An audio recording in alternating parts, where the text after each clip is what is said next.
अणसर घरे चली महाप्रभुंक गुप्त सेवा फुलुरी तेल पर आज श्रीजीव को ओष लगी होई श्रीअंगे 3 दिन धरी ओष लेपन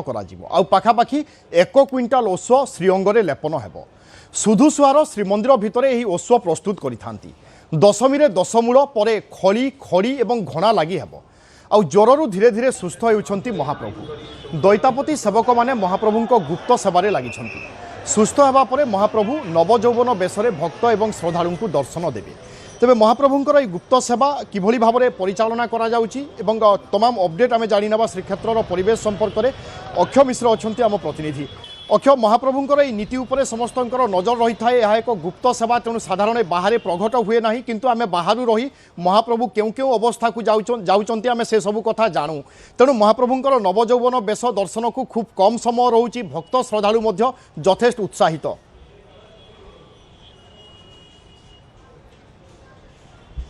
देखो विभु जहाँ कहवा कि महाप्रभुंकर ए गुप्त सेवार जहाँ प्रकाश योग्य ता आम ही देखा जहाँकि सेवायत मैंने कहते दैतापति मैंने कहते ताही भक्त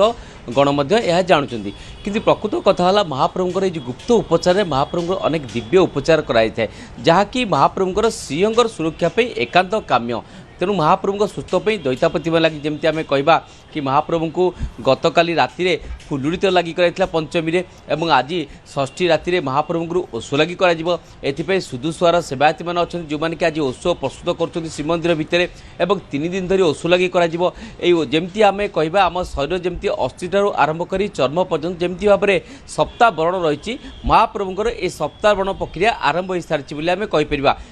गतकाली जमी तेल लगी पर आज महाप्रभुंर जमी अस्थि लग व्यवस्था ताकू आम आकलन करवा कि महाप्रभुंर गुप्त सेवार चली तेणु बर्तमान आम कहीपर कि सप्ताह बरण प्रक्रिया आरंभ हो सारी एवं सप्ताह बरणर अंतिम प्रक्रिया होची नवजौवन दर्शन जो थे कि महाप्रभुंर घणा लगी पर महाप्रभु संपूर्ण सुस्थ हे और बनगलाई कर संपूर्ण चका आखिकी भक्त श्रद्धालु मैंने देखिपारे तेणु से ही प्रक्रिया महाप्रभु श्रीअंगे बर्तमान दैतापति सेवक मैंने गुप्त सेवार लगी जेहेतु दैतापति सेवक मैंने जहाँ सूचना रही कि 21 दिनर पिला दैतापति सेवक भाव परिगणित हो सी पंचमी दिन अणसर घर ताटी प्रवेश कर महाप्रभु श्रीअंगे से तेल को फुलुरी तेल को लेपन कराया से सेवायत भाव गणति कर से प्राप्य पावना पाइब जहाँकि दैतापति सेवक अर्थात श्रीमंद शतलिपि दैतापति सेवक मानकर यह एक स्वतंत्र सेवा रही जो कि सेमाने सेवक भाव 1 दिन पिला परिगणित होता जेहेतु यह गोष्ठीगत सेवा तेणु वरिष्ठ आरंभ कर कनिष्ठ पर्यटन समस्त एकाकार होता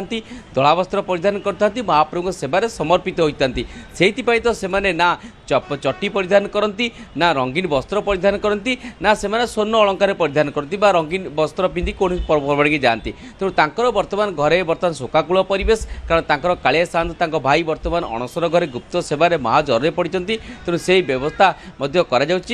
विशेष भाव में कहवा आज ओष लगी जहाँ रही चलित वर्ष प्राय 1 क्विंटाल ओष महाप्रभु श्रीअंगे लगी कर महाप्रभुंर दशमी तिथि दशमूल विजय हे वैद्यराजी घर जो दशमूल महोत्सव महाप्रभु साष्टांग भाव ठिया हे और बसवे स्वतंत्र भाव एवं तापर दशमूल पर महाप्रभुंर खड़ी लगी एकादशी खड़ी लगी कर स्वतंत्र भाव में घणा लगी कर खड़ी प्रसाद विजय कर बनक लगी कर परदिन नवजौवन दर्शन यही भाव में अणवसर 15 दिन ये गुप्त सेवा लगी रही आज मध्यरात्रि ओष लगी कर सहित महाप्रभु को पाचन भोग दिया जहाँकि पाचन भोग कहुई